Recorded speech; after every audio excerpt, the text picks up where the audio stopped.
Hi tutors and volunteers, this is Sarah from Blue Ridge Literacy. I wanted to take some time today to talk about Tutoring Toolkit. This is a little kit. It can be a bag or a box or something you put in a knapsack. A collection of things that I like to bring along with me to tutoring sessions. They're simple activities that can be used as icebreakers, as transition activities, or just to round out the lesson as a whole. So I'd like to show you some of the things that I keep in my daily tutoring toolkit.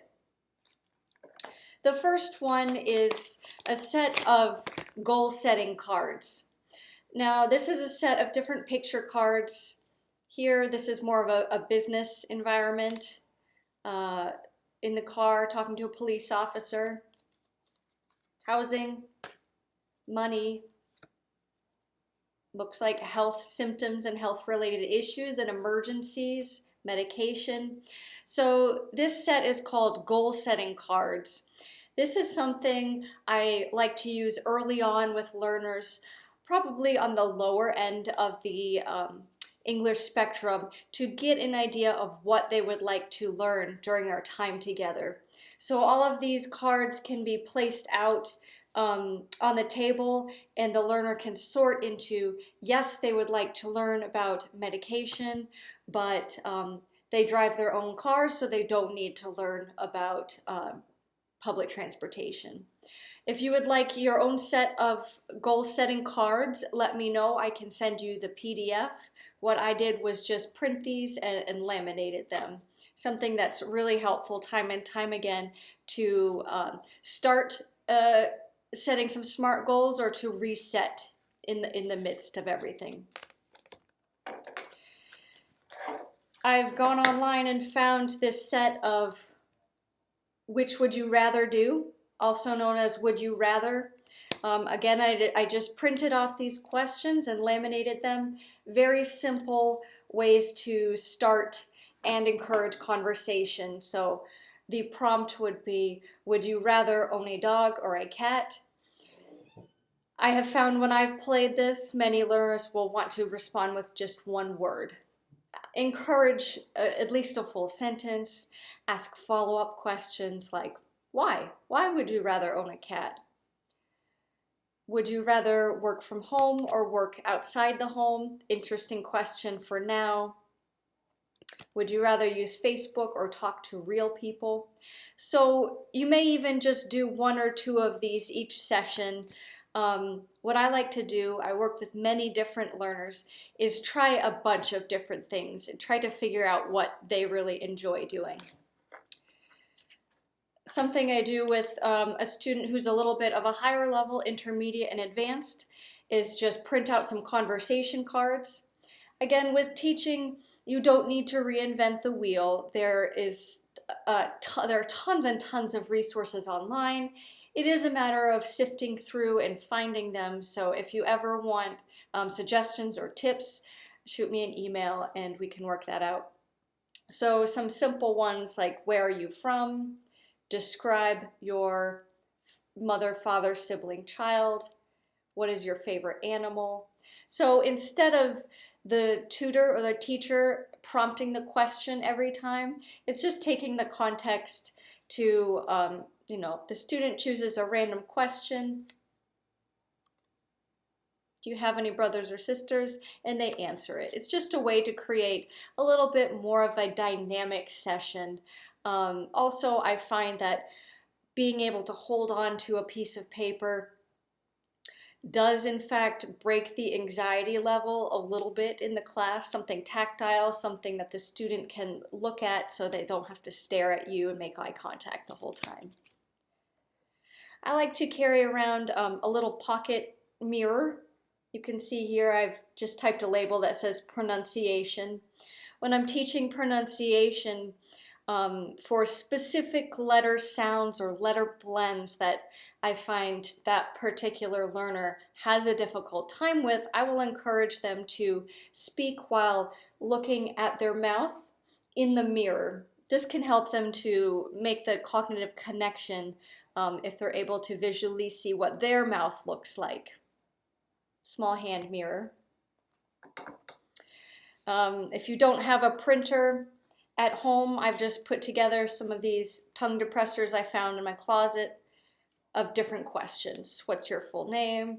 How old are you? And you could change these questions up to anything, obviously. When is your birthday? You could even participate and take some questions as well. This is a box of letter tiles. I think these are from a game of Scrabble Junior. You could pay for them or you could make your own. It's something nice to have around. Even for advanced students, you could play games like have them pull a letter. What is that letter? Maybe the letter is C. Okay, name a vegetable that starts with C. Name a country that starts with C. Can you think of a name that starts with C? So letter tiles, you can do a whole lot with letter tiles. I've put together this picture book. I went through some old National Geographics and just cut out different pictures. You can see there's a variety. Again, they're National Geographic, so they're a little bit more, culturally based. So the aim is to, what I use them for is to, for example, show the picture, have the student describe the picture to me, talk about it, maybe tell me a story, maybe use it as a story prompt. Often I will just use it to start conversation. Some learners, and I think I would be the same if I was a student learning a new language like this, are a little bit shy and not sure where to start. So by giving them something to look at, this can spark something and get them started on the way. For advanced students, you could have them use a picture prompt to write a short story. You know, what is happening in this picture. So again, I just use regular printer paper, cut out pictures from National Geographic. They can be from any magazine, really. But this is something I like to have in my tutoring toolkit. Also, the basic Oxford Picture Dictionary. If you don't have one of these yet, let me know. We have plenty of them, enough for each tutor to be able to check out one, to be able to use it with their learner. These are the best as reference. I prefer using these rather than having a learner look up a word on Google Translate or in their dictionary. Just because it puts that a little bit of extra effort in so that hopefully they'll remember the vocabulary. And you can see the way that it works is there are pictures and then the words below. Some people will use this as a start for lesson plan. So, okay, today we're going to talk about some common American foods, colors, and prepositions here. So again, this is the basic Oxford Picture Dictionary. I think it's one of my most recommended books for tutors. I like to have a few shopping circulars. These can be good just as another point of visual for different words. I love talking about food with my students. I think it's a very easy, non-emotional topic typically to talk about. And sometimes we can't always think of the right word. So again, looking at pictures can help prompt this. You could also use one of these to talk about prices and coupons. I've done exercises where I've quote unquote given the student $20, what can you buy with $20? And making a little bit of a meal plan. So one for Kroger, one for Target, just something easy, it's free. I pop that in my bag and can bring it with me. Maps. I have a map of the United States, a map of the world, and typically I have a map of Roanoke. Not many people are used to using maps anymore. I'm a very visual person. Even if I see a map on Google Maps that just shows a section, I like to see the bigger context. I think it's also great to be able to show where Virginia is. If they know people in other states, if you have relatives in other states, just to get an idea of general United States geography. And of course, the world map is great to look at, see where your learner is from, if they're from another country, if they're from the United States, to be able to spark conversation, to talk about other countries and different culture. Maps. A calendar. I like to have a calendar that's a yearly calendar that you can look at the months and the days. For some learners, I will use a calendar like this to write down when we are going to meet.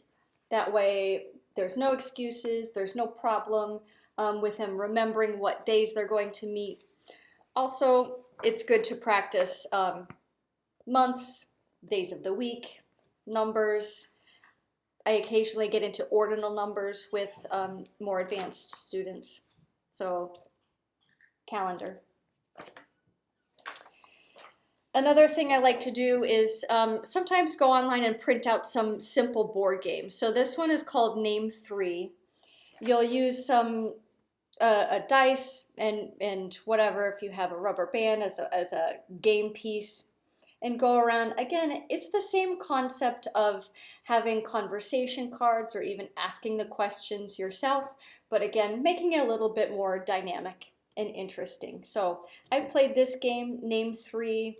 You can see, for example, name 3 places you'd like to go someday. Name 3 important events in your life. So this might be a more advanced game topic. I've printed out these Let's Talk boards. They have different board games for different topics. Here we have food and drinks, but I've done this Let's Talk game for clothing and health and medication. So for this, you have 2 dice. You roll the dice, whatever the number is on one die and the second die, and then you move to find your question. If you like, you can use a little sand timer or the timer on your phone. If you're wanting to make it a little bit more competitive, not necessary.